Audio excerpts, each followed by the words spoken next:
முதல்ல இந்த 60 லட்சம் பேரை நீங்க எப்படி ஐடென்டிஃபை பண்ணீங்க சார்? ஒரு எலெக்ஷன் நடத்துறதுக்கு நீங்க ஒரு கருத்து கேட்பு கூட்டத்தை போடுறீங்க. ஒரு கருத்து கேட்பு கூட்டத்தை நடத்தி தேர்தலை எப்படி நடத்தணும்ன்ற ஆலோசனை செய்யற போது ஏன் இந்த 60 லட்சம் பேரை நீக்கினதுக்கு நீங்க எந்த ஆலோசனையுமே செய்யல, யாருடைய கருத்தையுமே நீங்க கேட்கல? அப்ப இந்த கேள்வி இருக்குல்ல, வெறும் நீதிமன்றத்தை மட்டுமே நம்பிக்கொண்டிருப்பது என்பது இந்த தேர்தல் ஆணையத்தினுடைய நடவடிக்கையை நாம் முற்றிலுமாக நிறுத்திட முடியுமான்னு கேட்டா நிறுத்திட முடியாது. இப்ப அதுக்கு அடுத்த கட்டமா இப்ப என்ன செய்யணும்? நேற்றைய தினம் உச்சநீதிமன்றம் அதான் கேட்டிருக்காங்க.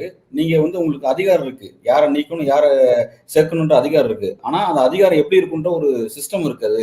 நீங்க ஒருத்தர் நீக்கிறீங்கன்னா ப்ராப்பரா அவருக்கான தகவல் கொடுக்கணும், அவர்கிட்ட கருத்து கேட்டு தான் நீங்க நீக்கணும்ன்ற ஒரு விஷயத்தை வலியுறுத்தி இருக்காங்க. அது ஒரு பாசிட்டிவ் சைனா பார்க்கலாமா? இல்ல, நிச்சயமா அப்படிதான் சார் செய்ய முடியும். அதனாலதான் நான் சொன்னேன், நீங்க ஒரு தேர்தலை நடத்துறதுக்கே ஒரு அங்கீகரிக்கப்பட்ட அரசியல் கட்சியை கருத்து கேட்கிறப்ப என்னுடைய ஓட்டுரிமை என்னிடமிருந்து பறிக்கப்படுது. நான் ஓட்டளிக்கிற அந்த உரிமையை நான் இழக்கிறேன் சார். எனக்கு என்ன சார் ஜனநாயகத்துல கொடுக்கப்பட்டிருக்கிற ஒரே உரிமை? எனக்கு இருக்கிற வாக்கு சீட்டு ஒண்ணுதானே சார், அது என்னட்டு பறிப்போகுது சார்.